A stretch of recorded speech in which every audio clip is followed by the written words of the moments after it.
अभी कथा पूरी हुई है और नारद जी कहते महाराज कथा सुनने को मिल जाए तो इससे बड़ी और सुनाओ ना महाराज। और फिर व्यास पीठ जो थी उसी पे सनकादिक ऋषि इत्यादि विराजमान हुए और कथा प्रारंभ तैयारी हुई। और जैसी कथा प्रारंभ होने वाली ही थी उसी वक्त परम श्रद्धेय सुखदेव जी महाराज अनेकों तीर्थों में भ्रमण करते हुए श्री धाम अनेकों तीर्थों में भ्रमण करते हुए वहां पर पहुंच गए।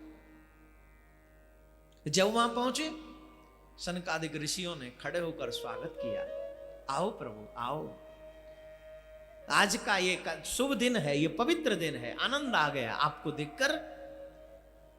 अब अभी यहाँ कथा भागवत प्रारंभ होने वाली है, हम चाहते हैं कि अब व्यासपीठ आप स्वीकार करें, अब आप भागवत सुना दें। सुखदेव जी महाराज कहते हैं नहीं, ये व्यासपीठ का निर्माण आपके लिए हुआ है, इस व्यासपीठ पर आप ही बैठे, आप ही कथा का पारायण पूरा करें। लेकिन आपसे एक निवेदन है, अगर आप कहें तो मैं श्रोताओं को कुछ कहना चाहूंगा। अरे महाराज कहिए ना। सभी श्रोता लालायित हो गए, अरे सुनाइए सुनाइए गुरु जी, सुखदेव जी महाराज से हमको सुनने को मिलेगा, कुछ तो मिलेगा, तो कहा सुनाइए। तो सुखदेव जी महाराज कहते हैं, हे श्रोतागणों,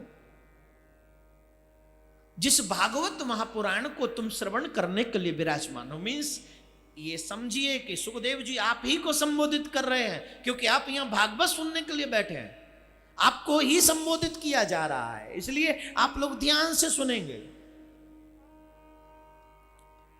सुखदेव जी महाराज कहते हैं, हे श्रोतागणों, जिस भागवत को आप श्रवण करने के लिए विराजमान हुए हैं, इस भागवत की चर्चा स्वर्ग में भी हुआ करती है। इस भागवत की चर्चा जो है भगवान नारायण भी करते हैं, लक्ष्मी भी करती है। इस भागवत की चर्चा ब्रह्मा जी और शिव जी भी करते हैं। स्वर्ग में, देवलोक में नहीं उपलब्ध ये कथा,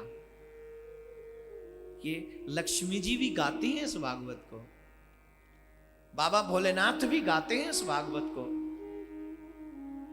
मां पार्वती भी सुनती है ये भागवत।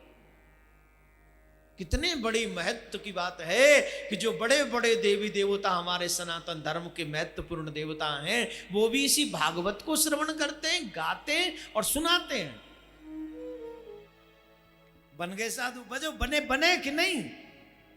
जो श्याम के लिए नाच ले, जो श्याम के लिए गा ले, जो श्याम को मना ले, जो श्याम को रिझा ले, वही तो सच्चा साधु है, वही तो सच्चा साधु। घर में कितने भी डायमंड के पहन लिए, कोई नहीं पूछेगा। जब चिता जलेगी ना, तो एक भी सेट डायमंड का सेट छोड़, एक भी नग तेरा पुत्र है तानू नहीं देना, दे नहीं सकता। अगर कोई काम आएगा तो प्रभु का नाम ही तेरे काम आएगा मेरे प्यारे, यही नाम काम आएगा। इसलिए चाहे कोई बड़ा हो या छोटा, छोटा बड़ा कोई नहीं है। जो प्रभु का भजन करे वो बड़ा, और जो प्रभु को भूल जाए वो सबसे छोटा, निम्न है, छोटा।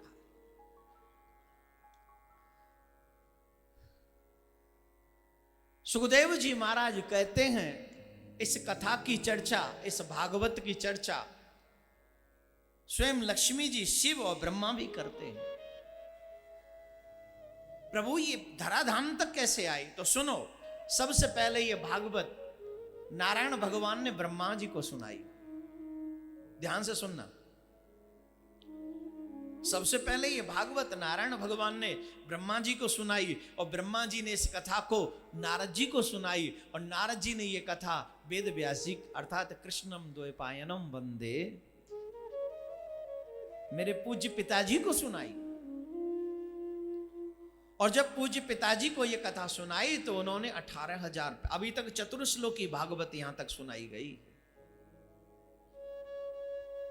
चतुर्श्लोकी भागवत।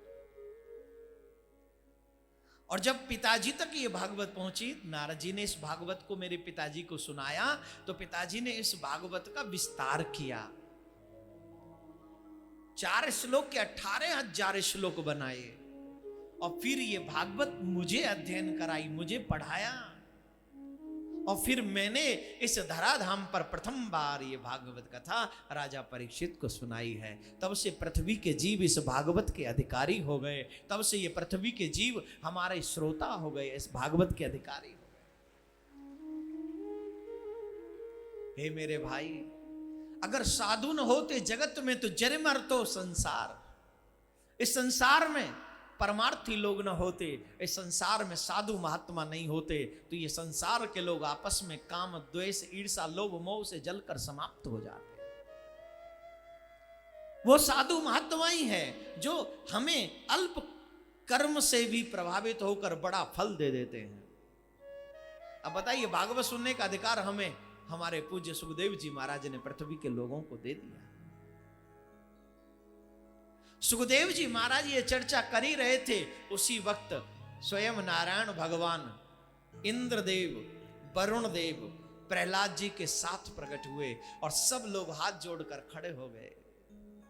और इस उपस्थिति को देखकर भगवान बड़े प्रसन्न हुए, नारायण भगवान बड़े प्रसन्न हुए। जब भगवान की उपस्थिति देखी तो प्रहलाद जी महाराज खरताल बजाने लगे, नारद जी बीड़ा बजाने लगे, इंद्र मृदंग बजाने लगे।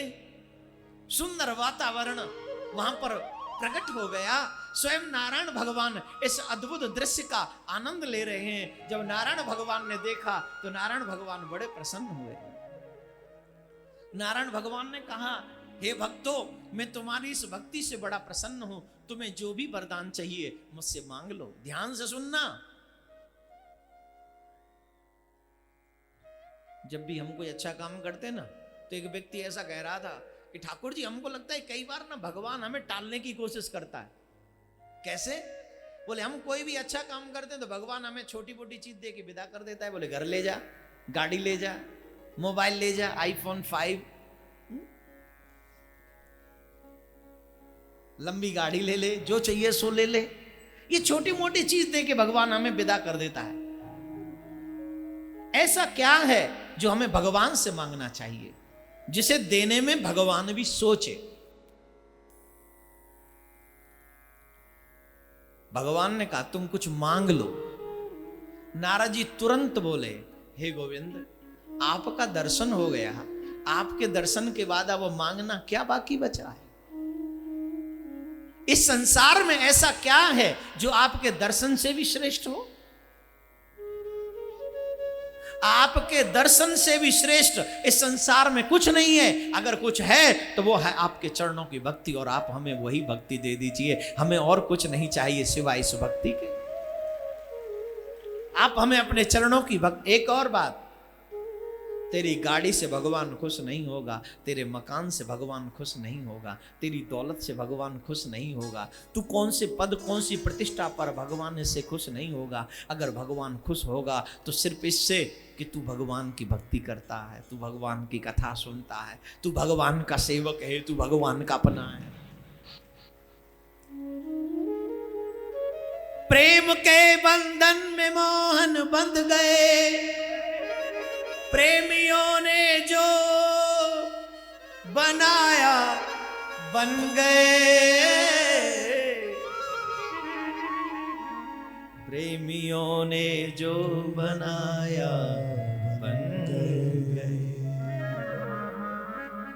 न वो ज्ञानियों के बंधन में आता है, न वो त्यागियों के बंधन में आता है, वो सिर्फ प्रेमियों के बंधन में आता है। चाहे गोपी छाछ पे नचा ले, चाहे मैया यशोदा उसे उखल से बांध दे, और चाहे ब्रज की गोपियां उसे माखन खिलाने के बहाने अपने आप के सामने बार बार नचाती रहे, जो चाहे। तो मैं तो आपसे कहूंगा, गोपी बनो कृष्ण की। सभी प्रेम करो मेरे माधव से, प्रेम करो गोपाल से, मन सो चित्त लगाए, करी कृपा गोपाल जू तो बेड़ा पार हो जाए। बेड़ा पार होने में कोई दो राय नहीं, होगा ही।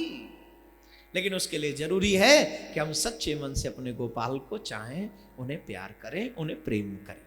ये जरूरी है, अनिवार्य है, कंपलसरी है। नारद जी बोले महाराज आपके दर्शन से श्रेष्ठ कुछ नहीं है, इसलिए आपकी भक्ति हमें दे दो और कुछ नहीं चाहिए। और भगवान ने तथास्तु कहा और अंतर ध्यान हो गए। यहां पर ये भागवत का पारायण पूर्ण होता है।